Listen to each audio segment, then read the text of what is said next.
that I think Rodgers will probably look back on and maybe not feel irked, but have a real bad taste in his mouth. Whether it is the fact that they traded away Devontae right after he signed his extension, or the kind of makeshift offensive line that was really an issue through the first half of the season, to the growing pains of the young receivers, to the fact that he didn't even have Christian Watson on the field for much of the first half of the year.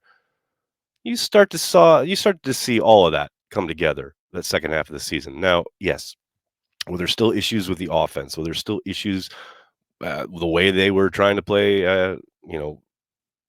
Their game plan from week to week. Were there issues that I was going to have personally as a fan, like with their approach? Sure, of course.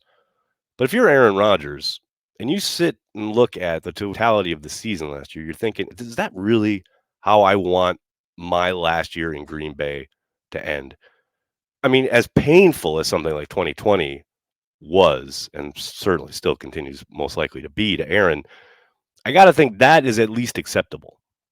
Going down swinging in the NFC Championship, or even in the playoffs at home in Lambeau in the snow, that's acceptable in the sense that, you gave it your best shot. You're the number one seed, what have you. All of that, I would think, would maybe give you an ability to even start to approach closure. Whereas last season, that's your last season in Green Bay after 18 years? Really? I can't imagine that's in his thinking. I have to think he's going to emerge and say, "Yep, I'm ready. I'm ready for another season in Green Bay." And as much as those of us who are ready to turn the page may, sigh at that idea, may curse that idea to anything stronger in reaction to that idea, I totally understand the Packers leaving that door open. And if Aaron does want to play for one more season in Green Bay, or hell, even two, I understand the Packers acquiescing to that desire. Because look, most people in that building outside of Mark Murphy probably don't have a job without Aaron Rodgers. And that's been true for a number of years. And I get that it's show friends. It's not show friends, it's show business. I understand it's about what you're going to do, not what you have done. But Aaron Rodgers, as has been the case for much of his career, is a special case. And I think the Packers are treating him as such. For all the times that in my Twitter mentions, I've had fans going, "Oh, they're so awful to Rodgers. They don't give him weapons. They don't acquiesce to his every desire." I think at this point they are leaving it open because he is special. Because he is a four-time MVP who will be a first ballot Hall of Famer who has kept them on the map for about 20 years now. Another 2 years, another year even of Aaron Rodgers is not the worst thing that can happen. And I get it. I understand people will moan. People will be, "Oh, can't we turn the page?" or "they're sick of it," or what have you. I get all that. Trust me. You guys know I said just the other day, myself, personally, I'm ready to turn the page. But I understand why the Packers may not be. And I understand Aaron Rodgers might not be. Hell, for Aaron Rodgers, where else are you going to go that you are going to have a better chance and going to be able to operate an offense like the back of your hand other than in Green Bay? Wherever you end up, I don't care if it's in Vegas with Devontae, who clearly you have a connection with, but you certainly don't have a connection with all the other guys on that team. Maybe a handful of guys in the front office and coaching staff. Now you're going to walk in here in New York with the Jets and be able to get everybody on the same page right away and have everyone being able to know what every single kind of nuance of the offense is supposed to be. In Green Bay, you've now spent a year with these young guys building this connection just to walk away from it.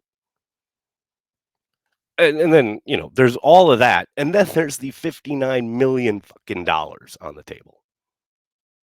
There's the fact that he's not played anywhere else in the entirety of his career and has said repeatedly, including last summer, that he wants to retire a Green Bay Packer. And I know there's been a lot of drama. I know there's been a lot of conjecture. I know there's been a lot of sourcing, and I trust a lot of the sourcing. I think a lot of it has been blown up, but I think there's a lot of smoke there, but there's some fire. All of that said, I think cooler heads will prevail. And as I have said repeatedly, Corey and I said at every watch party, we said every transplants, we said at the end of the year in transplants, I've said it all Packers Daily throughout the offseason. I still think he comes back. And I think they go one more year with Aaron Rodgers. And that is not the worst thing. People, they had no offensive line and a broken thumb at quarterback for half the year. I have a pretty good feeling that it won't be a repeat of 2022. Now, does it have to be better? Yes, of course it does. Last year was unacceptable. You know who knows that? Aaron Rodgers. I just think, people, we've gotten into this kind of 24-hour cycle where we're reading sourcing and we're battling narratives and so many flame wars on Twitter. It's like, can we just step back and recognize that regardless of the outcome, if you want Rodgers here or you want Rodgers gone, regardless of what happens, the Packers are in a pretty good spot. They're either running it back with a 4-time MVP or they're turning the page to their quarterback who is ready to play and has been developing for 3 years. Either way, that's a good spot to be in. Just asking Packers fans to take a breath. Just take a breath. That's all.